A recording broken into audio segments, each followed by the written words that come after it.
That's paperwork. We got a safety violation now. Text message. You're so full of shit. Go suck a bag of dicks. Rock, I wanted to look at a little bit of XRP laws, right? We haven't talked about the old XRP in a while, and we really need to be talking about the XRP. And you can see the XRP from the last time as I've had a lot of work, travel, etc., and partying in between these videos. I've been kind of absent the last couple of days, but we're getting back into the groove of things here in the greater Roseville metropolitan area, right? But if we look at our line tool, our purchasing tool, actually, to be more specific, we take a look at what's going on here. We take a look at what's going on here. You can see we got rejected harshly by this 51 cent level, an area that when we call the big pump back here, it got rejected several times and then ended up rolling over on itself and bouncing repeatedly down here at that VP volume indicator, the tight range, smaller range in XRP. But just like Bitcoin, just like Ethereum, and just like some of these other coins,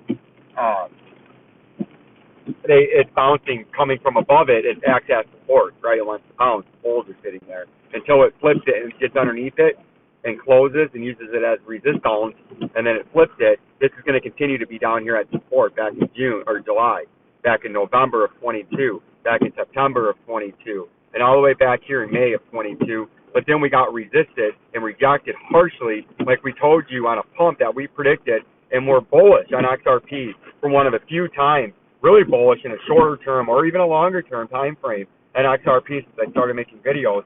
We telegraphed a 40 to 60% pump to get rejected somewhere between the 50 to 51, 52 cent area, and this did actually spike up to 58 cents, so it overachieved like they often, but not always do. They overachieved before reverting back down to where you thought it would go, and then you had a dump, a consolidation along the bottom part of this blue trading area that's on major overhead resistance for quite some time since the great collapse of XRP in April of 2022. And then it got rolled over and came down to the moving averages and held support. And if you want the bulls to continue, you got to hold support here and then make another charge at 51 cents and attempt to nibble up into that blue area and then hold that blue area as support. And then you can try to start to flip it to make it bigger or greater and more phenomenally fantastic gains and move up to 68, 69 cents. Or you're gonna even if you come back up to 51, you're gonna get rejected. Fail to hold this 200-day on the way back down and come all the way back down to yes, I know that critical level we've been talking about for over a year now, that 37 cents, that the focal point of the price action has been within that 37 cents for seemingly forever, and that's what we're going to continue to watch out for over the next immediate shorter time frame as the bulls are going to have to come back in or the bears are going to start to take over this market that the bulls tried to take over the last 3 to 4 weeks. The bears are attempting to reverse the market, and we're going to have to stay on top of this and get educated with the most up-to-date information and news that are coming out that are affecting the coins, the cryptocurrency sphere as a whole. Hit that bell notification.